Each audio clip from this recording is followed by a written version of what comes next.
কি গো, লাউ দিয়ে কি বানাবো? ডাল না বটবটি কলাই দিয়ে সেদ্ধ, না লাউয়ের তরকারি চিংড়ি দিয়ে? না না, লাউ ডাল বা বরবটি কলাই দিয়ে চিংড়ি দিয়ে আর খাবো না, আমার খেতে আর ভালো লাগছে। তা সকালবেলায় যে এত বড় একটা লাউ নিয়ে চলে এলে। তুমি তো অনেক কিছু ভালো ভালো বানাতে পারো লাগে, তাহলে লাউ দিয়ে অন্য কিছু একটা বানিয়ে দাও যাতে খুব সুন্দর খেতে টেস্টি হয়। ঠিক আছে, আজকে না যে বাবার প্রিয় একটা জিনিস বানাবো। ঠিক আছে, বানিয়ে দেখাও, খাই কেমন খেতে হয় দেখি। ঠিক আছে। লাউয়ের ডাল বা তরকারি কিছুই খাবো না বললি, তাই ভাবলাম শ্বশুরবাড়ির বাবার একটা প্রিয় খাবার লাউয়ের রেসিপি আপনাদের সাথে শেয়ার করি। সকালবেলায় এই কচি লাউটা নিয়ে এলো,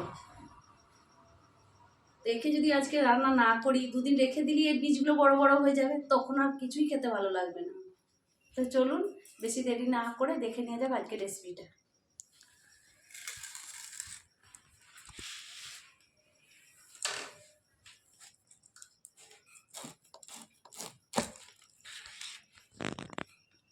ভেবেছিলাম একদমই কচি, কিন্তু দেখছি আবার একটু একটু বীজ হয়েছে, তো মাঝের অংশটা তো নেব না, আর বেশি দিন রাখলে আর খাওয়াও যাবে না, তা আজকেই করে নিই। আমি ছোট ছোট করে পিস করে কেটে নেব প্রথমে। এই বাবা, যা, লাউটা একদম পচা বেরিয়ে গেল। দেখুন লাউটায় কেমন পোকা হয়ে গেছে। ওপরটা দেখে কি মনে হচ্ছে যে এর ভেতরে আবার পোকা? তাহলে লাউটা আমাদের কি শিক্ষা দিল বলুন তো? যে ওপরটা ভালো হলেই ভেতরটা ভালো নাও হতে পারে।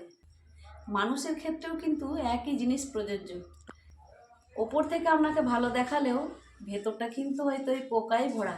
ওপর ওপর আপনার ভালো চাইলেও ভেতরে যে আপনার ভালো চাইবে তার কিন্তু কোনো গ্যারান্টি নেই। তাই সাবধান থাকবেন ওই ভালো মানুষের মুখোশধারী ওই খারাপ মানুষগুলো থেকে। এইটা কেটে দেখি এর ভেতরটা আবার কি বেরোয়। যদি ভালো হয় তাহলে এটা দিয়েই করে নেব।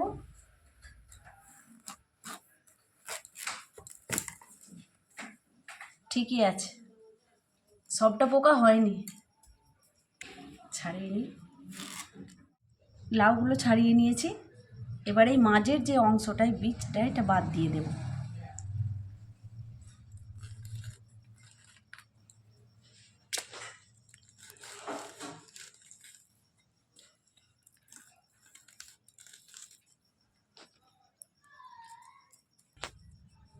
এইভাবে বীজ বাদ দিয়ে আমি এটাকে পুড়ে নেব।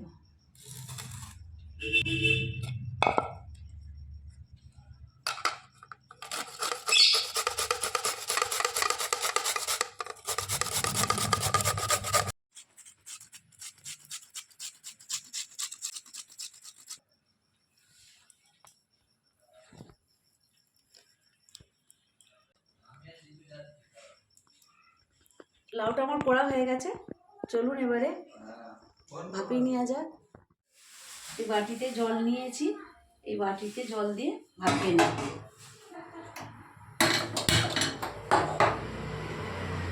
জলটা একটু গরম হোক, তারপরে আমি এই লাউটা দিয়ে দেব। একটা জিনিস দেখবেন বন্ধুরা, এই যে আমি আগে থেকে ক্ষীর বানিয়েই রেখেছি দুধ মেরে, আপনারা চাইলে খোয়া ক্ষীরও কিনতে পারেন। জলটা গরম হয়ে গেছে, এখন এগুলো দিয়ে দেবো। একটু ভাপিয়ে নিলে লাউয়ের যে একটা গন্ধ থাকে, সেই গন্ধটা চলে যাবে।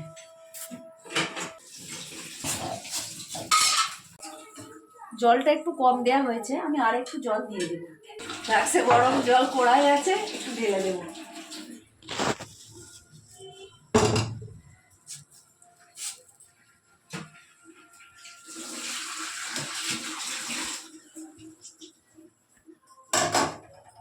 একটু ফুটে যাক, তারপরে নামিয়ে দেবো।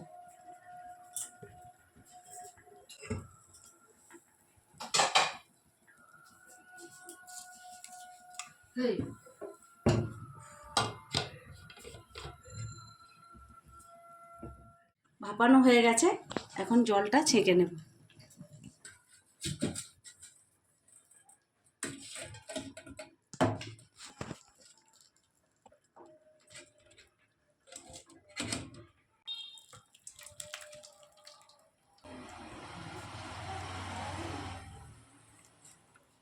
ক্ষীরটা আমি ঢেলে নিয়েছি এই কড়াইয়ের মধ্যেই, এখন আমি দুধ ঢেলে দেব।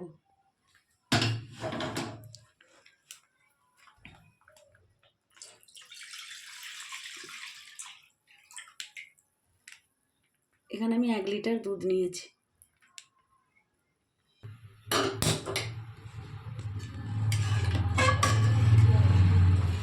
দুধটা ফুটতে থাক। দুধটা অনেকটাই ফুটে মরে এসেছে। এখন দিয়ে দেব তেজপাতা আর গুঁড়িয়ে রাখা এলাচ। আর একটু ফুটে মরে যাক, তারপরে লাউটা ঘিয়ে ভেজে এর মধ্যে দিয়ে দেব। দেখুন কি কি নিয়ে নিয়েছি: কিশমিশ, কাজু, আমন্ড, পেস্তা। দুধটা ফোটানো হয়ে গেছে, এখন লাউটা ভেজে নেব।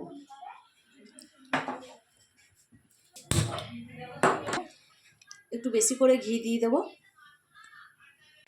স্বাদ ও সেন্ট দুটোই ভালো আসবে। প্রথম ড্রাই ফ্রুটসগুলো একটু ভেজে নেব।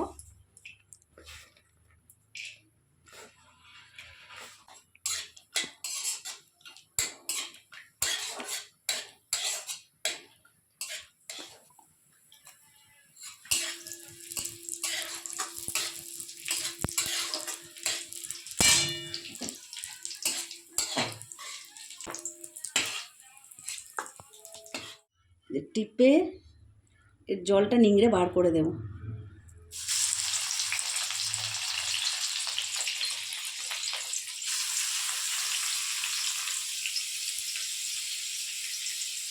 এই খাবারগুলো বাবার খুবই পছন্দের খাবার, উনি খুব ভালোবাসতেন।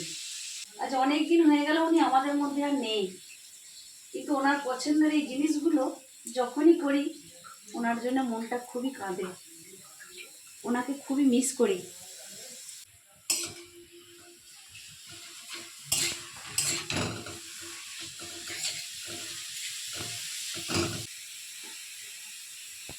ঘিটা একটু কম কম মনে হচ্ছে, তাই আর একটু ঘি দিচ্ছি।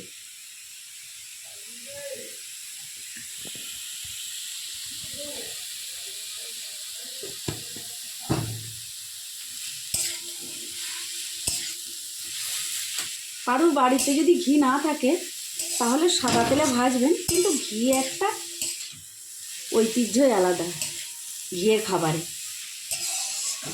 তবে তা বলে এই নয় যে তেল দিয়ে হবে না, সাদা তেল দিয়েও হবে।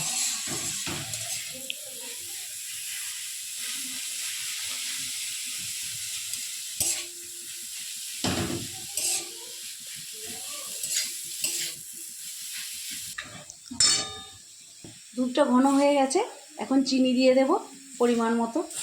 মিষ্টিটা আপনারা আপনাদের মতো দেবেন, কিন্তু এটা একটু মিষ্টি মিষ্টি ভালো লাগবে। বাড়িতে যদি সুগারের পেশেন্ট থাকে তাহলে চিনির বদল সুগার ফ্রি ব্যবহার করবেন। এটা ভাজা হয়ে গেছে, এটা এখন দুধের মধ্যে দিয়ে দেব।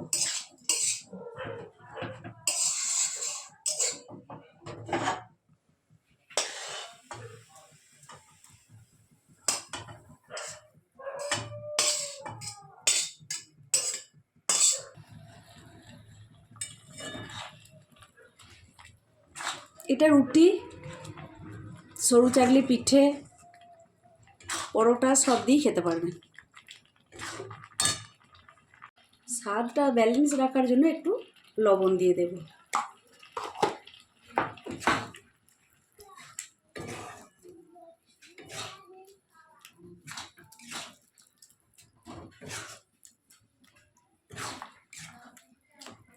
কত সুন্দর লাগছে দেখুন দেখতে।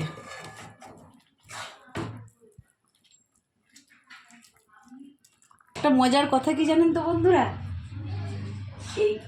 এই খাবারটা আমার এক বাবার খুব প্রিয়, আবার এক বাবা একদমই পছন্দ করে না।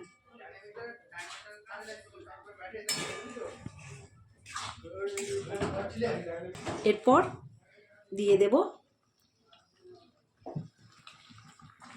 সেই ক্ষীর।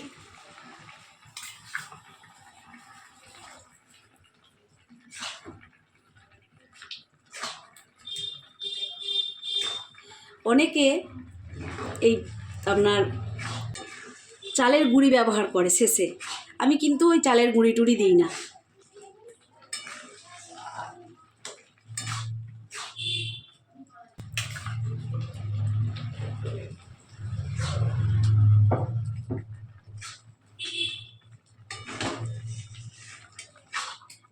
অনেক কিছু দেওয়ার বাকি আছে বন্ধুরা।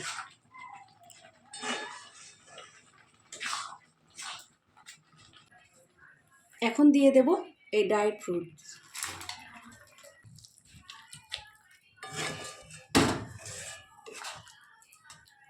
এটা কিন্তু খুব স্বাস্থ্যকরী খাবার, বাচ্চাদের জন্য খুব প্রিয় হবে। অনেক বাচ্চারাই লাউ খেতে চায় না, তাদেরকে যদি মায়েরা এরকমভাবে বানিয়ে দেয় তাদের পুষ্টিও হবে এবং তারা মানে একদম খুশি মনেও খাবে।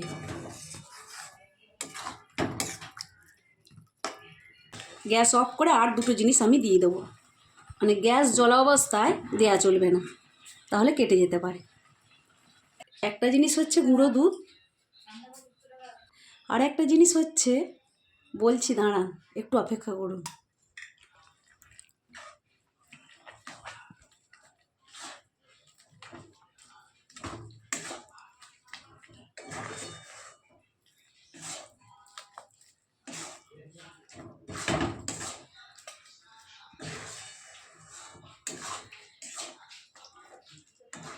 এই শীতকালের সিজনে এই পায়েসের মতো জিনিস একটু নলেন গুড় না হলে কি হয় বলুন। আমি গুড়টা আগে থেকেই ফুটিয়ে রেখেছিলাম, এখন দিয়ে দেব।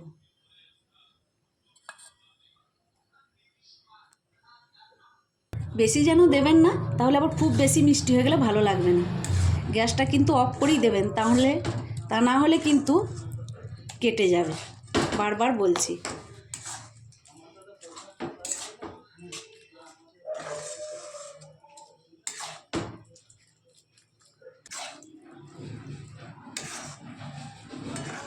রেডি আমাদের আজকের রেসিপি, লাউয়ের পায়েস বা হালুয়া। লাউয়ের পায়েস রেডি। এবারে দিই কর্তামশাইকে, দেখি খেয়ে কি বলে কেমন হয়েছে। বাবা হলে চিন্তা ছিল না, উনি খেয়েই বলতেন যে দারুণ হয়েছে বৌমা, কিন্তু ছেলে কি বলে দেখি এখন।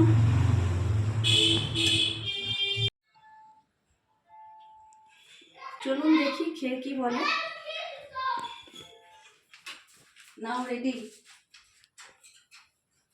লাউয়ের পায়েস। খুব সুন্দর দেখতে হচ্ছে লাউয়ের পায়েস, তো বাবার খুব প্রিয়। দেখি খেয়ে আমি কেমন বানিয়েছো।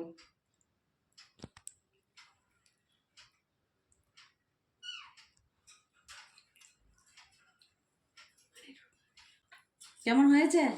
দারুণ, হেভি, হুম, হেভি হয়েছে খেতে। অনেক দিন পর খেলাম এই পায়েসটা। এই পায়েসটা বাবার খুব প্রিয়। বাবার কথায় পায়েসটা খেলি না, বাবার কথা মনে পড়ে।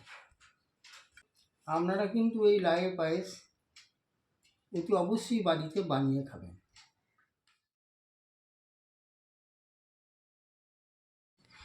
ঠিক আছে বন্ধুরা, আজকের ভিডিও এই পর্যন্তই। দেখা হবে আবার কোনো নতুন রেসিপি নিয়ে। ভালো লাগলে লাইক, কমেন্ট, শেয়ার করবেন।